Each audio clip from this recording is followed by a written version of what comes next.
नमस्कार, आप देख रहे हैं हमारा खास शो महारो जोधपुर।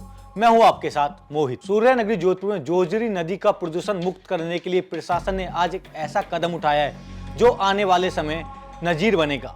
जोधपुर बाड़मेर हाईवे के समीप जोजरी नदी के बहाव क्षेत्र में संचालित एक विशाल अवैध फैक्ट्री पर प्रशासन ने बुलडोजर चला दिया है। करीब 25 बीघा जमीन पर फैली इस अवैध फैक्ट्री को पूरी तरह से ध्वस्त कर दिया गया है।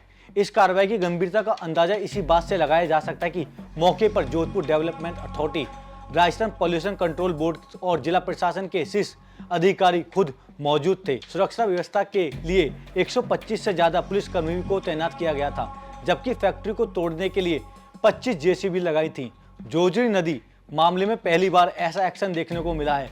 संभावना यह है कि कार्रवाई अगले 8 दिन तक चल सकती है। आज जोधपुर विकास प्राधिकरण के द्वारा एनजीटी के गाइडलाइन के अनुसार जो टेक्सटाइल इंडस्ट्री है वो अनधिकृत रूप से यहाँ संचालित थी ऐसी, तो उसको फिर हमने विधिवत रूप से विवाद को दर्ज करते हुए उसको निस्तारण किया नियमानुसार। एंड देन आफ्टर इसको डिमोलिशन की कार्रवाई है वो की जा रही है।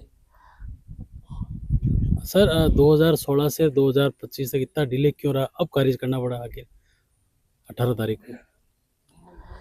नहीं, इसमें कार्रवाई कब से ही स्टार्ट थी, इसे बंद थी बीच में, ये फैक्ट्रियाँ बंद थी और इसमें मशीनरी वो सीज कर रखी थी पॉल्यूशन कंट्रोल बोर्ड ने भी।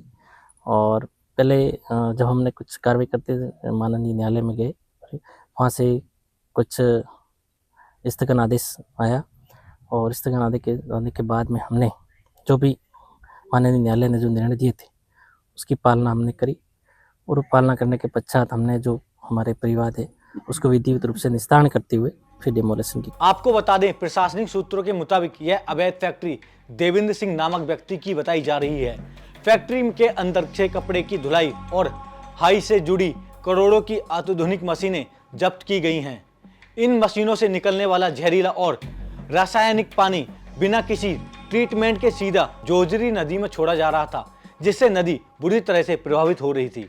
जोजरी नदी 83 किलोमीटर लंबी मौसमी नदी है। नागौर जिले के पंदुल गांव से उदम के बाद पहाड़ियों से बहती हुई खेड़ला खुर्द के पास लूणी नदी में मिलती है, लेकिन लूणी इस सहायका नदी में लगातार गंदा और तेजाबी जहरीला पानी आ रहा है और इसी वजह से लूणी तहसील के कई गाँव की जमीनें बंजर होती जा रही थी। प्रदूषित पानी से जोधपुर, पाली और बलोत्रा के करीब 20 लाख लोग प्रभावित हो रहे थे। वहीं इस मामले में सुप्रीम कोर्ट ने संज्ञान ले चुका है। कोर्ट ने कड़ी फटकार लगाते हुए राज्य सरकार की विफलता बताया था। सुप्रीम कोर्ट ने कहा था कि उद्योग से निकलने वाला प्रदूषित पानी अभी भी नदियों में जा रहा है। वर्षों से मामले में संज्ञान लेने के बावजूद जमीनी हालत बदतर होती जा रही है। अभी जो हम जहाँ है वो पांडु क्षेत्र है। पांडु क्षेत्र में यहाँ पर अभी सारी जो प्लांट एंड मशीनरी को डिमोलिशन के द्वारा किया जा रहा है एनफोर्समेंट कमेटी के द्वारा। अभी इन लोगों ने जो है काफ़ी 90% तो इन्होंने सारा मतलब कि डिमोलिश कर दिया है और चूँकि ये इलीगल चल रही थी यूनिट, इस वजह से इसको डिमोलिश किया जाना निश्चित था।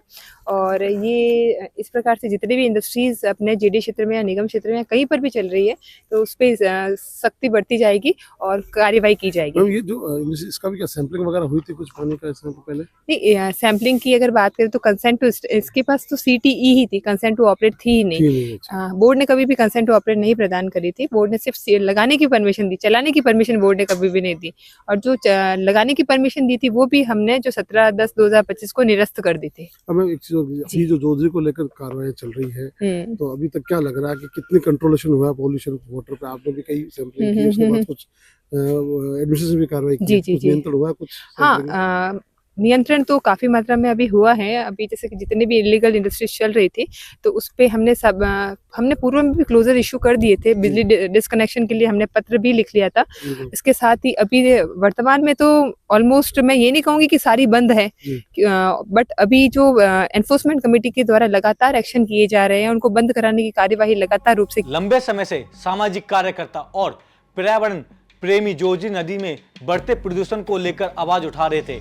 राजस्थान पॉल्यूशन कंट्रोल बोर्ड की जांच में यह भी सामने आया कि कई अवैध इकाइयां बिना ट्रीटमेंट प्लांट के नदी में जहरीला कचरा छोड़ रही थी।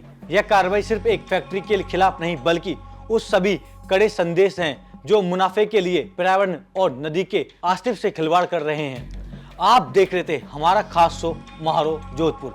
ये खबर भेजी है जोधपुर से हमारे रिपोर्टर अशोक शर्मा ने। इस खबर को लेकर आपकी क्या राय कमेंट कर जरूर बताएं और खबरों के लिए देखते रहिए राजस्थान तक।